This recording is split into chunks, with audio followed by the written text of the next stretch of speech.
ನಮಸ್ಕಾರ ವೀಕ್ಷಕರೇ, ಮತ್ತೊಮ್ಮೆ ನಿಮಗೆಲ್ಲರಿಗೂ ಗೀಶ್ ಕಿಚನ್ಗೆ ಆದರವಾದ ಸ್ವಾಗತ. ಇವತ್ತು ನಾವು ಕರ್ಜಿಕಾಯಿ ಹೇಗೆ ಮಾಡೋದು ಅಂತ ನೋಡ್ಕೊಂಬರೋಣ. ಮೊದಲಿಗೆ 1 ಕಪ್ ಮೈದಾ ಹಿಟ್ಟು, 2 ಚಮಚದಷ್ಟು ರವೆ, ಸ್ವಲ್ಪ ಉಪ್ಪು, 2 ಚಮಚ ತುಪ್ಪ ಅಥವಾ ಎಣ್ಣೆ ಚೆನ್ನಾಗಿ ಮಿಕ್ಸ್ ಮಾಡ್ಕೊಳ್ಳಿ.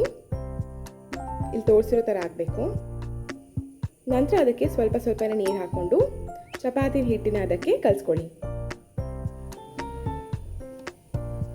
ಇದನ್ನು ಹಾಗೆ 20 ನಿಮಿಷ ಬಿಡಿ.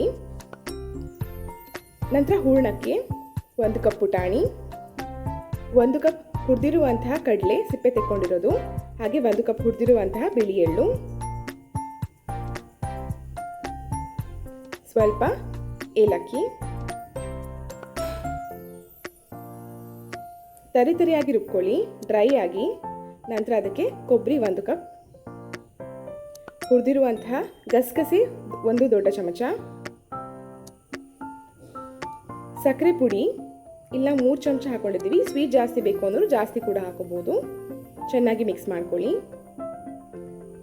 ನಂತರ ಮೈದಾ ಹಿಟ್ಟನ್ನು ಸಣ್ಣ ಉಂಡೆಯನ್ನಾಗಿ ತಯಾರಿಸಿ ಈ ರೀತಿಯಾಗಿ ಲಟ್ಟಿಸ್ಕೊಳ್ಳಿ. ಇಲ್ಲಿ ತೋರಿಸಿರುವ ಹಾಗೆ.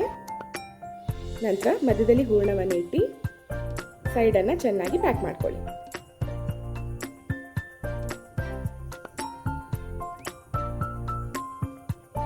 ಕಾದ ಎಣ್ಣೆಯಲ್ಲಿ ಕರಿಯಿರಿ.